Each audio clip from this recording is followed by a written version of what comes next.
বর্তমান সময়টা হলো ইন্টারনেট এবং সোশ্যাল মিডিয়ার যুগ।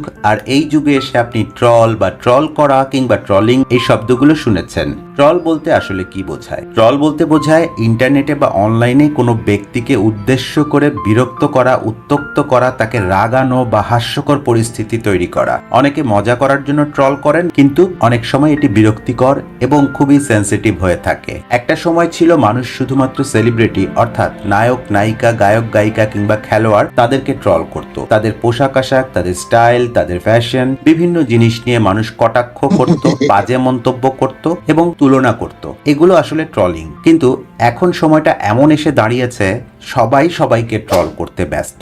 যেমন মনে করেন আপনি হয়তো অনলাইনে জামা কাপড় সেল করেন, অর্থাৎ আপনি অনলাইন সেলার, আপনি ফেসবুকে লাইভ করছেন, আপনার পোস্টের নিচে কমেন্টে কেউ একজন কমেন্ট করেছে এরকম যে, ভাই এগুলো কি করেন, কি কাজ করেন, দুনিয়াতে আর কোনো কাজ নাই, ফালতু সব কাজকর্ম নিয়ে অনলাইনে চলে আসছেন, জামা কাপড় সেল করছেন, ধর্মকর্ম তো পালন করতে পারেন, এগুলো বাদ দেন। এই যে আপনাকে রাগানো হলো বা আপনাকে বিরক্ত করা হলো এবং আপনাকে ইচ্ছাকৃতভাবে উদ্দেশ্যমূলকভাবে আপনাকে কটাক্ষ করা হয়েছে, এটাই হচ্ছে ট্রল। তাই একটা জিনিস তো আসলে সহজে বুঝতে পারছেন যে ট্রলিং সোশ্যাল মিডিয়া বা অনলাইনেই হয়ে থাকে। আর এটি থেকে আসলে আমাদের সবসময় সাবধান থাকা উচিত এবং কখনোই ট্রলিংকে বড় করে দেখাটা উচিত নয়। কেননা আপনি যদি ট্রলকে অনেক বড় করে নেন, সেটা কিন্তু আপনার মনের উপরেই একটা নেগেটিভ প্রভাব ফেলতে পারে। ট্রলিং যদি খুবই বিরক্তিকর পর্যায়ে চলে যায়, তাহলে কিন্তু আপনি চাইলে আইনগত ব্যবস্থাও নিতে পারেন। বাংলাদেশ সহ পৃথিবীর যে কোনো দেশেই সাইবার অ্যাক্টে অনলাইনে কিংবা সোশ্যাল মিডিয়াতে কেউ যদি কাউকে ট্রলিং করে, ইচ্ছাকৃতভাবে বিরক্ত করে, তাকে ছোট করে কোনো কথা বলে, তার বিরুদ্ধে আইনগত ব্যবস্থা নেয়ার বিধান রয়েছে।